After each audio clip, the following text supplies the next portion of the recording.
주식에서 지속가능 컨설팅 사업부에서 근무하고 있는 배혜입니다. 오늘은요, 타국경제도랑 그다음에 건설기반 건축 목표 인적 비율을 중심으로 말씀을 드릴 텐데요. 발표 자료는 이제 실제 발표 내용이랑 좀 다를 수 있습니다. 그 부분은 감안하시고요. 들어가기 전에 좀 여쭤볼게요. 혹시 SBTI 들어보신 분 있으신가요? 과학기반 건축 목표. 혹시 이 관련해서 뭐 이제 고객사나 아니면은 뭐그 벤더에서 요구하시는 거 혹시 있으신지, 있으신 기업들이라도 7, 80년 때까지만 하더라도 이제 경제성장이 이제 주요 화두였죠. 그때는 우리가 경제성장이라고 하면 빈곤을 탈출하는 것, 그 다음에 이제 어느 정도 잘 먹고 사는 것이 가장 최우선 가치였습니다. 근데 이제 그 과정에서 여러 가지 이제 문제들이 생겨났죠. 사회 불평등이라든가, 그다음에 아동 착취라든가, 환경 문제, 이제 이런 여러 가지 문제들이 생겨나기 결정을 할 때 중요하게 보는 것은 티핑 포인트입니다. 그러니까 어느 시점이 돼야 지구가 자연이 회복 불가능한 수준으로 올라가느냐를 그 티핑 포인트라고 하거든요. 그래서 어느 티핑 포인트를 지나면 서서히 올라가던 지구 온도가 티핑 포인트를 지나면 확 올라가는 거예요. 더 이상의 회복 탄력성이 없어지는 거죠. 그래서 그 온도가 2도냐 1.5도냐에 대한 논란이 그때까지만 해도 많았습니다. 근데 1.5도를 강력하게 주장한 국가들이 있어요. 도서 국가들이죠. 섬나라 국가들. 몰디브 잠긴다고 이야기를 했었나요? 실제 그렇게 잠기고 있습니다. 태평양 도서 국가들은 지금 이미 잠기고 있기 때문에 2도까지 올라가면 우리 죽는다라고 얘기를 했던 거예요. 근데 2도 이하를 근데 1.5도를 반대한 국가들 있죠. 석유 수출하는 국가들, 네, 산유국들, 사우디아라비아라든가 이제 브라질이라든가 강력하게 반대했던 겁니다. 그 권고안을 바탕으로 만들어진 게 ISSB, 이제 비재무적 회계 기준이죠. 올해부터 이게 발효가 됐고요. 내년부터는 공시가 들어가야 됩니다. 그래서 ISSB는 크게 사스비의 평가 항목과 그다음에 TCFD 권고안을 반영을 해서 기업이 노출된 기후변화의 기회와 리스크를 정량적으로 분석하고 평가해서 재무적 영향으로 환산해서 공시하는 것, 그리고 이것을 사업 전략에 반영하는 것을 요구를 하고 있습니다. 이거 관련해서 우리나라 매출 감축 목표를 수립합니다.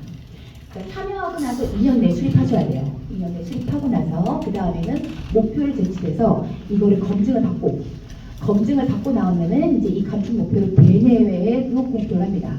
공표를 하면 이제 이 프로그레스, 그러니까 감축을 실제로 얼마나 했느냐를 SBTI가 모니터링을 하게 돼요. 그래서 이거를 참여를 하시기 전에 실제 내가 이거를 지킬 수 있는지, 이행을 할 수 있는지를 고민을 하시고 목표 설정은 스콥 1, 2는 그냥 필수적으로 감축 목표 설정하셔야 돼요. 설정하셔야 되고, 스콥 3 같은 경우에는 스콥 1, 2, 3의 총 배출량의 40% 이상인 경우에는 필수적으로 이거를 감축 목표를 설정하셔야 됩니다. 근데 대부분의 기업들은 40% 넘어요. 협력사에서 대부분 발생하거든요. 그래서 들어가는 대기업들은 대부분은 스콥 3 관리를 하겠다라는 마음을 가지고 들어간다고 보실 수 있습니다. 단기냐 요거를 구분해가지고 선택해가지고 설정을 할 수가 있거든요. 그래서 방법론은 스콥 1, 2 방법론은 이제 3개가 있고요. 스콥 3도 이렇게 4개가 있습니다. 선택하셔서 자기 기업에 맞는 걸로 목표 설정을 하시면 됩니다. 그런데 이게 제조업 대기업들의 그 업종별 분포도를 좀 보면요. 사실 뭐 섬유, 의류, 신발, 삭제 이런 업종이 17%, 그 다음에 식품이랑 의료가공 16% 말씀드렸어요. 그래서 한 69개 업체가 참여를 하고 있는데 이 중에서 중소기업의 비중이 23%입니다. 중소기업 23%, 그 다음에 나머지가 대기업, 공기업 이렇게 되는데 제조 대기업이 26개 업체가 참여를 하고 있고 이 26개 업체 중에서 실제적으로 목표를 설정한 업체, 아까 말씀드렸다시피 참여를 하고 목표를 설정한 이 프로세스로 되어 있는데 참여만 하는 업체들이 다 요기업들입니다. 23개 업체 참여만 하고 있고요. 그 다음에 실제적으로 목표를 설정한 업체는 3개예요.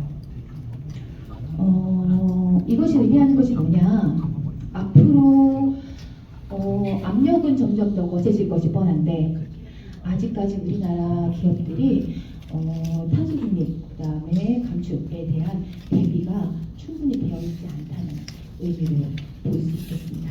기업들은 이러다가 말겠지라고 생각하시는 분들도 있을 텐데 그럴 일이 있을 것 같지는 않아요. 솔직하게 말씀드리면. 왜냐하면 SBTi의 목표를 제출한 기업들의 대부분의 목표 달성 연도가 2030년입니다. 대부분 2030년에 목표를 달성한다고 다 제출하고 있어요. 지금 반 지났기 때문에 앞으로 남은 시간은 이 목표를 달성하려고 압력을 더 가할 것이 뻔합니다.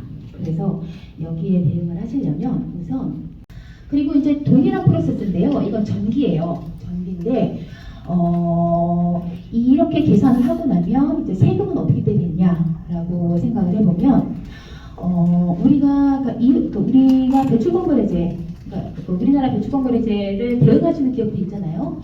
그러니까 이게 사실은 이제 전사 배출량의 그 산정하는 방법입니다.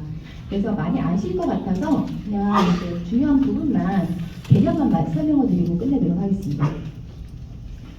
배출량 산정 범위는요, 직접이랑 간접으로 나누는데, 직접은 사용하는 연료에서 발생하는 것, 또는 그 이동 연료, 그러니까 자동차라든가 이동 배출에서 발생하는 것, 그 다음에 누출이라든가 공정 배출, 여기서 발생하는 것을 의미합니다. 그리고 간접은 전기, 그 다음에 스콥 3는 협력사 배출량이에요. 그래서 이렇게 구분이 된다는 거래자가 있습니다만, 국제 기준에서 조직 경계를 설정하는 그 방법은 약간 좀 다르긴 합니다. 조직 경계는 기본적으로 기업 그룹 단위에서 배출량을 산정하는 것을 원칙으로 하고 있습니다. 그러니까 예를 들어서 이제 모기업이 기업이 이렇게 4개가 있다라고 한다면 이 기업의 그 운영에서 발생하는 이제 많이 아실 것 같아서 다만 예산 하나 말씀드리겠습니다. 스콥 2의 배출량을 산정을 할 때 마켓 베이스와 로케이션 베이스 두 가지가 위치 기반과 시장 기반 이 두 가지의 배출량을 같이 보고하셔야 되거든요. 그래서 이게 무슨 의미냐라고 하면 로케이션은 우리 한전처럼 이제 그리드에서 나오는 그 배출 계획이 있지 않습니까?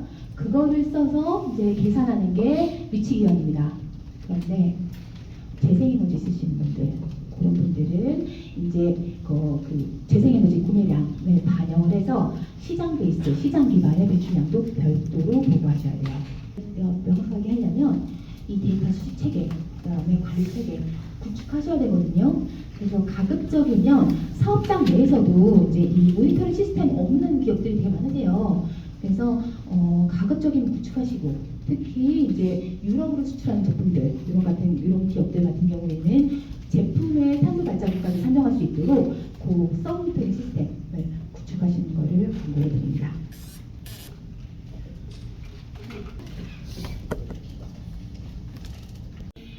그 중대성의 기준은 어느 정도의 가이드라인이 있기는 해요. 국제 가이드라인이 있는데 그 가이드라인에 따라서 이제 그 기준을 세팅하는 것들은 기업들이 세팅을 할 수가 있습니다. 그래서 어느 정도의 자율성이 굉장히 많이 이제 개입이 되는 그런 시스템인데요. 그래서 솔직히 말씀드리면 그 중대성을 해석하는 그 수준, 그 기준에 대한 그 모호성 이런 것들 때문에 ESG에 대한 논란이 많은 것이 사실이긴 합니다. 그런데 지금 현재 유럽 연합에서의 그 동향은 이 중대성의 기준에 대한 스탠다드를 만들고 있어요. 그래서 유럽으로 진출하는 기업들 중에서 ESG 이슈를 보고해야 되는 기업들은 그 유럽이 세팅한 그 중대성 기준에 맞춰서 중대성 평가를 하고 그 중대성 평가에 걸리는 이슈들은 모두 다 보고를 하셔야 됩니다. 네, 감사합니다. 다음 질문.